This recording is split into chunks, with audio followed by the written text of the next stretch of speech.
Thank you for inviting me to share worship with you this morning.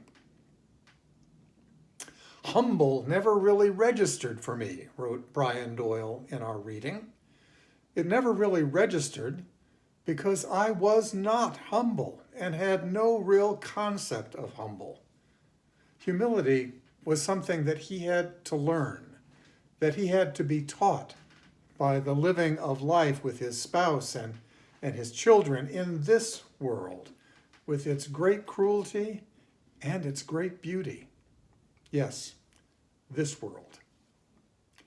Religion today faces a world not merely of transition, but of one revolutionary crisis following another with almost unbelievable rapidity: political breakdown, economic injustice, continental shifting of power almost stun the mind.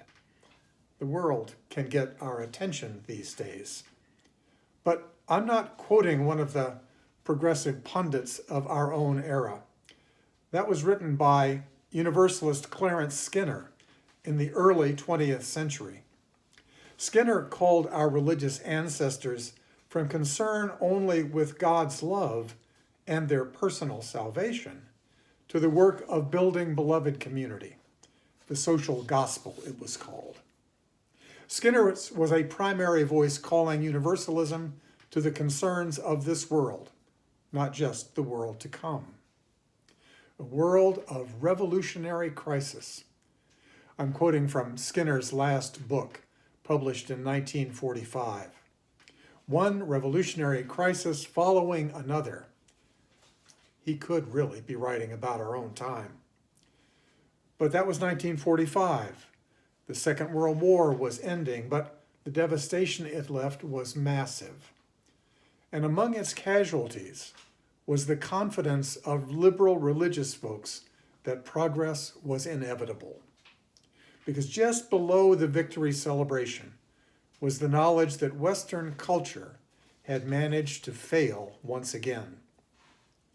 There was commitment to create a new world order, but also a knowing that humans were capable of the Holocaust and that atomic weapons had changed forever the calculus of war. Beloved community was not, at least inevitably, right around the corner. From Skinner again. The crisis of our age, which is one of the most acute in the whole history of human life, might well be described as a sudden demand for greatness for which the world is unprepared. A demand for greatness. He railed against what he called the sinful partialisms of his age: nationalism versus world consciousness, capitalism versus communism, authoritarianism versus democracy. These win-lose battles of good versus evil could not hold the universal truths that Skinner perceived. Skinner called for universalism as the only approach that could hold what he called the unities and universals. Now, of course, it was Skinner and the universalists of his day who believed that they got to name what those unities and universals were. I often mention the privilege of the Unitarians, but the Universalists as well thought they had a monopoly on religious truth, that they were the masters of the theological universe. Humility is a rich and important theological theme because humility, well, it brings us down to earth. The words humility and human both derive from the root word for earth. To be humble, writes Reverend Margaret Allen, is to be grounded. C.S. Lewis said that humility is not thinking less of yourself, it is thinking of yourself less. Humility asks us to know that we are part of creation, not masters of the universe. When my son was 7 or 8, some 30 years ago now, he became obsessed with the line of action figures called Masters of the Universe.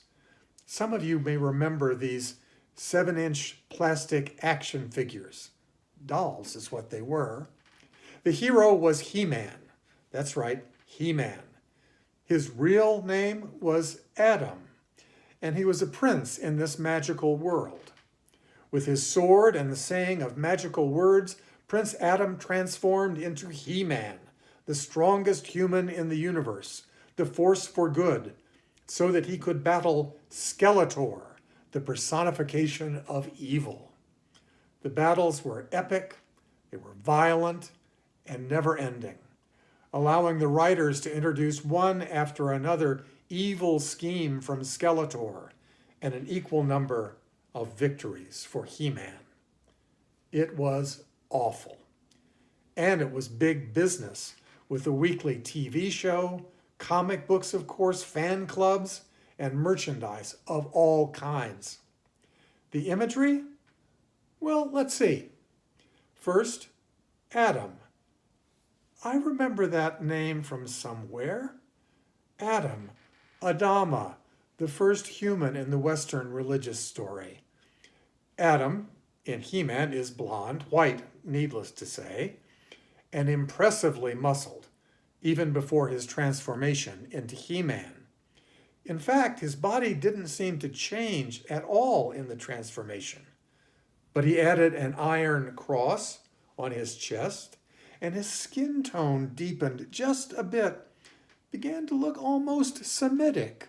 And Skeletor, with the face of a skeleton, seemed a personification of death as well as evil. This was Christian allegory, Jesus and life versus Satan and death.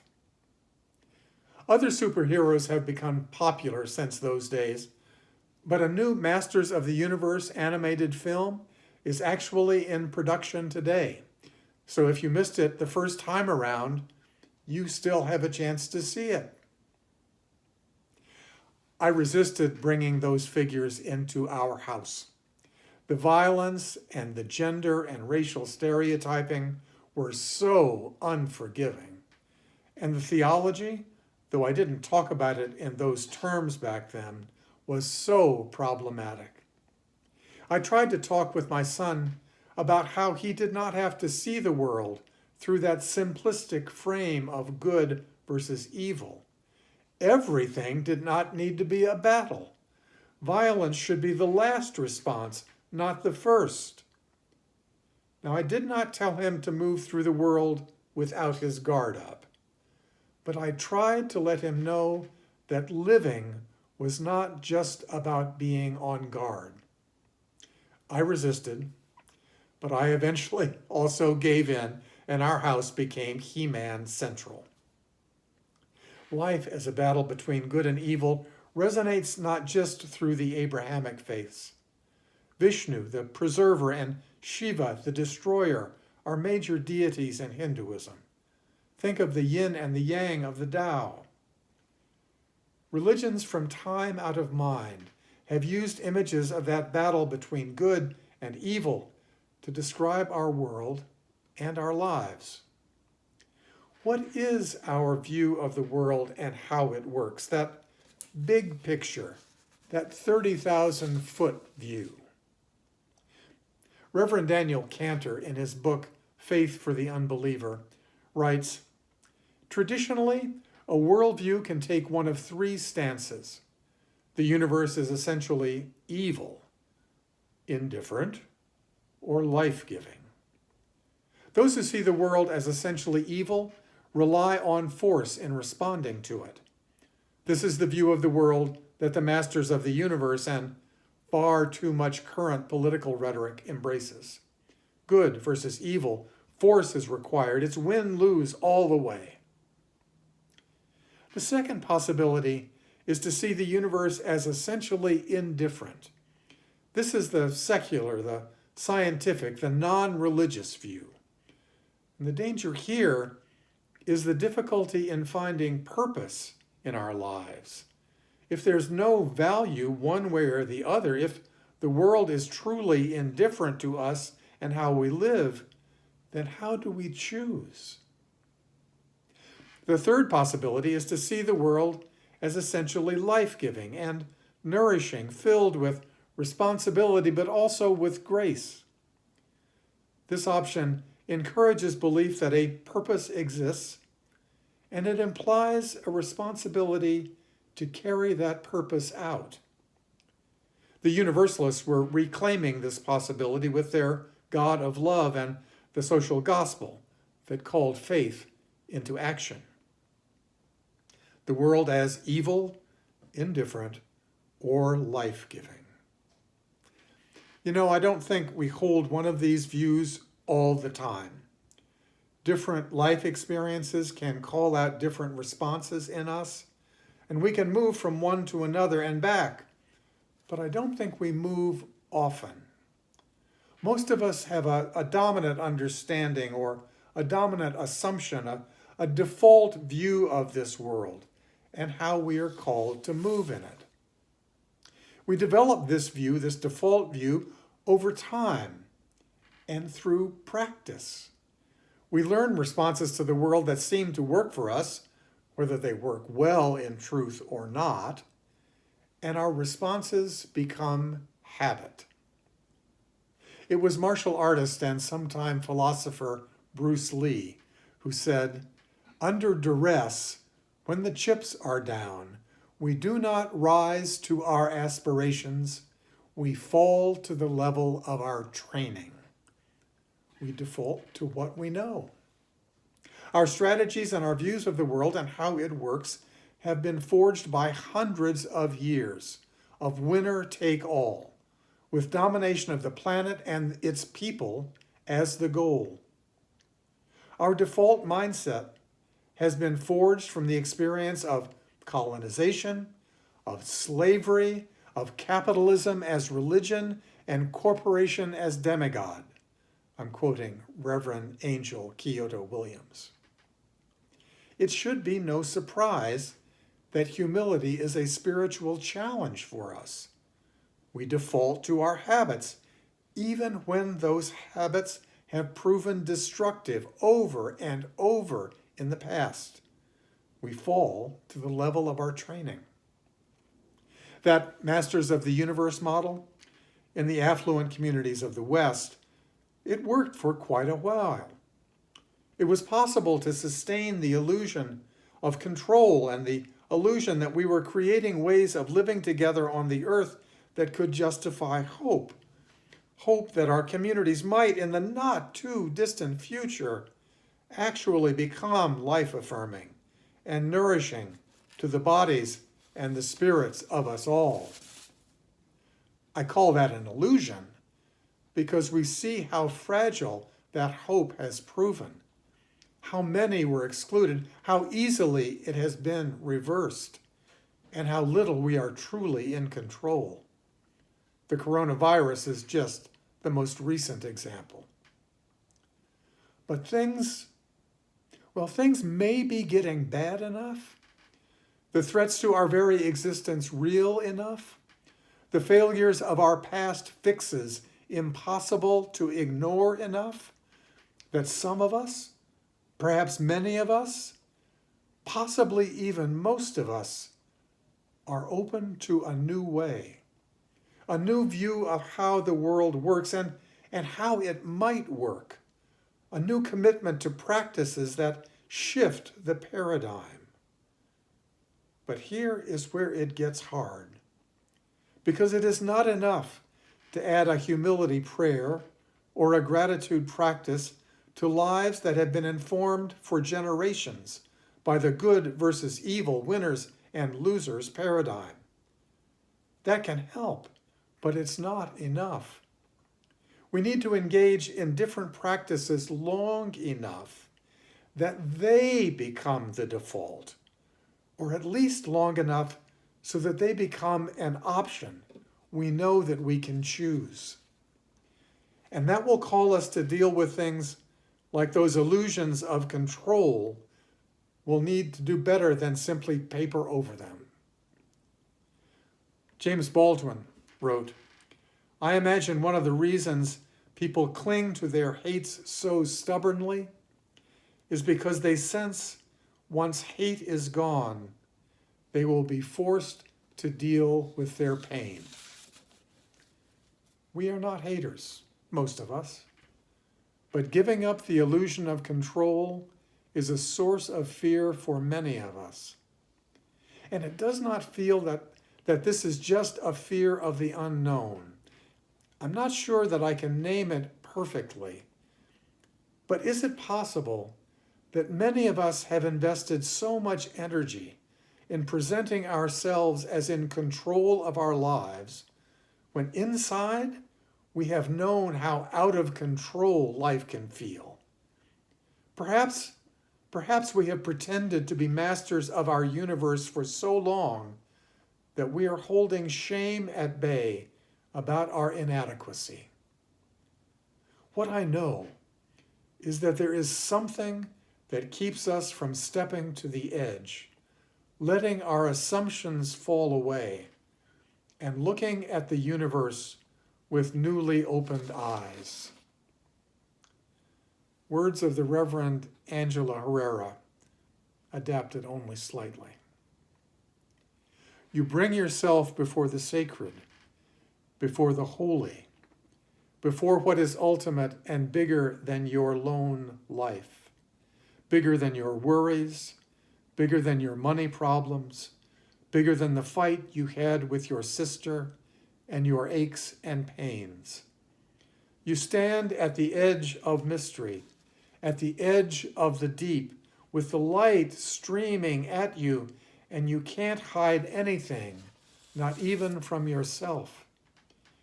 And you say, what is this? What am I looking at? What do I do? You think of all the generations who've come before you and cast words out toward the source of the light, wanting to name it. Somehow, the name stayed tethered to the aging world and got old, while the light remains timeless and burns without dimming. Meanwhile, the armful of worries you brought to the edge of the mystery have fluttered to your feet. Unobscured by these, you shine back, light emanating unto light. You, with your broken heart and your seeking, you are the utterance of the timeless word. The name of the holy is pronounced through your being. I believe we need to step to the edge, to look into the deep, and to discover what it is that we fear. I believe that we need to find the skill or the courage or the desperate necessity to stop seeing the world through those long practiced lenses of good versus evil, of win versus lose. The goal of control and illusion of our power has simply not served us well. I believe we need to companion one another as we move to the edge and look together into the deep and discover together the light streaming toward us and the hope within us. That is the Universalist promise, that we are all children of the light, that light that shines toward us even when we refuse to recognize it. We will need to deal with the pain, with all of the harm that we have done to one another and to the earth. We cannot avoid the pain, but we can and we must change our habits and our view of the world. We are not masters of the universe. Humility is thinking of yourself less and leaving room for love to hold you and help you, leaving room for love to light your path, leaving room for love to point the way through the pain toward the life-giving hope that is ours to claim. May that be so, and amen.